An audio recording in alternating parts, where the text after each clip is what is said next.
আজ সোমবারের দিনে বাড়াতে চুপি চুপি এই দোয়াটি 7 বার পড়ুন। চিন্তা ও পেরেশানি দূর হবে, গায়েবী রিজিক আসবে, অভাব দূর হবে, দোয়া কবুল হবে, আশা আকাঙ্ক্ষা পূরণ হবে। সোমবারের দিন সাপ্তাহিক উত্তম দিনসমূহের মধ্যে অন্যতম একটি দিন। সোমবারের দিন আল্লাহ তাআলার পক্ষ থেকে ইমানদারদের জন্য, মুমিন মুসলমানদের জন্য বিশেষ নিয়ামত প্রদান করা হয়ে থাকে। বিশেষ করে সোমবারের দিন আল্লাহ তাআলা আসমানের সকল দরজা উন্মুক্ত করে দেন। সারা পৃথিবীর সমস্ত মানুষের আমলসমূহের রিপোর্ট পেশ করা হয়ে থাকে। দীর্ঘ একটি সপ্তাহ যে ব্যক্তি ইবাদত বন্দেগী করেছে, কোরআন তেলাওয়াত করেছে, জিকির আজকার করেছে, তাসবিহ তাহলিল পাঠ করেছে, রব্বুল আলামিনের দরবারে রোনাজারি করেছে, সকল আমলসমূহের রিপোর্ট পেশ করা হয়ে থাকে। যত গুনাহ করেছে, কবিরা গুনাহ, সগীরা গুনাহ, জাহিরি গুনাহ, বাতিনি গুনাহ, ইচ্ছায় অনিচ্ছায়, গীবত, শিকায়েত, পরনিন্দা, অন্যের দুশ্চর্চা, মিথ্যা অপবাদ, মিথ্যা সাক্ষ্য প্রদান করেছে, সব কিছুর রিপোর্ট পেশ করা হয় থাকে সোমবারের দিন। এই দিনটিকে নবী করিম সাল্লাল্লাহু আলাইহি সাল্লাম গুরুত্ব দিতেন। আমরাও যদি এই দিনটিকে গুরুত্ব দেই, এই দিনে নফল ইবাদত বন্দেগী করি, নফল নামাজ পড়ি, নফল রোজা রাখি, কোরআন তেলাওয়াত করি, জিকির আজকার করি, তাসবিহ তাহলিল পাঠ করি, রব্বুল আলামিনের দরবারে রোনাজারি করি, আল্লাহ পাক রব্বুল আলামিন আপনার আমার জীবনের সকল পেরেশানিকে দূর করে দিবেন। আল্লাহ তাআলা গায়েবী সাহায্য প্রদান করবেন, দোয়াকে কবুল করবেন, আশা আকাঙ্ক্ষাকে পূরণ করে দিবেন।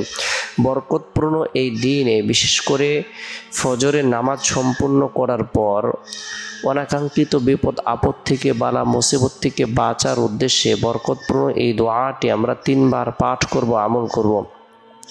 বিসমিল্লাহিল্লাযী লা ইয়াদুররু মা ইসমিহি শাইউন ফিল আরদি ওয়ালা ফিস সামাই ওয়া হুয়াস সামিউল আলিম।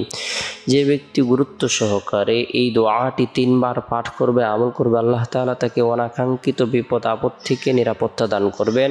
আসমানি জমিনি বালা মুসিবত থেকে আল্লাহ তাআলা তাকে কুদরতিভাবে হেফাজত করবেন। এরপরে সোমবারের দিন জোহরের নামাজ সম্পূর্ণ করার পর গুরুত্ব সহকারে আমরা গুনাহ মাফের উদ্দেশ্যে তওবার নিয়তে ইস্তিগফারের আমল করব। আস্তাগফিরুল্লাহ, আস্তাগফিরুল্লাহ, আস্তাগফিরুল্লাহ। কোনো ব্যক্তি যদি ফরজ নামাজের পর বরকতপূর্ণ ইস্তিগফারটি মাত্র 3 বার পাঠ করে, আমল করে, যদিও তার গুনাহ সমুদ্রের ফেনা পরিমাণ হয় না কেন, তবু আল্লাহ পাক রব্বুল আলামিন তার গুনাহকে মাফ করে দেবেন। গুরুত্ব সহকারে ইস্তিগফারের আমল করব। এরপরে সোমবারের দিন আসরের নামাজ সম্পূর্ণ করার পর গুরুত্ব সহকারে চুপি চুপি এই দোয়াটি 7 বার পাঠ করব, আমল করব। হাসবি আল্লাহু লা ইলাহা ইল্লাহু আলাইহি তাওয়াক্কালতু ওয়া হুয়া রাব্বুল আরশিল আযীম।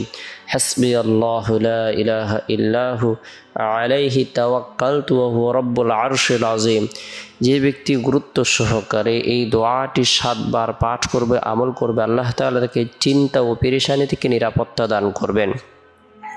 আল্লাহ পাক রব্বুল আলামিন তার দুশ্চিন্তা, উৎকণ্ঠা দূর করে দিবেন, পেরেশানি দূর করে দিবেন। দুনিয়া এবং আখিরাতের সকল ধরনের চিন্তা এবং পেরেশানি আল্লাহ তাআলা মুহূর্তেই দূর করে দেবেন। গুরুত্ব সহকারে এই দোয়াটি আমরা 7 বার পাঠ করব, আমল করব। এরপরে রব্বুল আলামিনের দরবারে রোনাজারি করব, আল্লাহ তাআলার দরবারে তওবা করব, নিজের জন্য মাগফিরাত কামনা করব, পরিবার পরিজনদের জন্য মাগফিরাত কামনা করব, আত্মীয় স্বজনদের জন্য মাগফিরাত কামনা করব, সারা পৃথিবীর সমস্ত উম্মতে মুহাম্মদের জন্য মাগফিরাত কামনা করব। এরপরে আল্লাহ তাআলার দরবারে আমরা হায়াত বৃদ্ধির উদ্দেশ্যে, রিজিক বৃদ্ধির উদ্দেশ্যে, ধন দৌলত বৃদ্ধির উদ্দেশ্যে, শারীরিক সুস্থতা লাভের উদ্দেশ্যে দোয়া করব।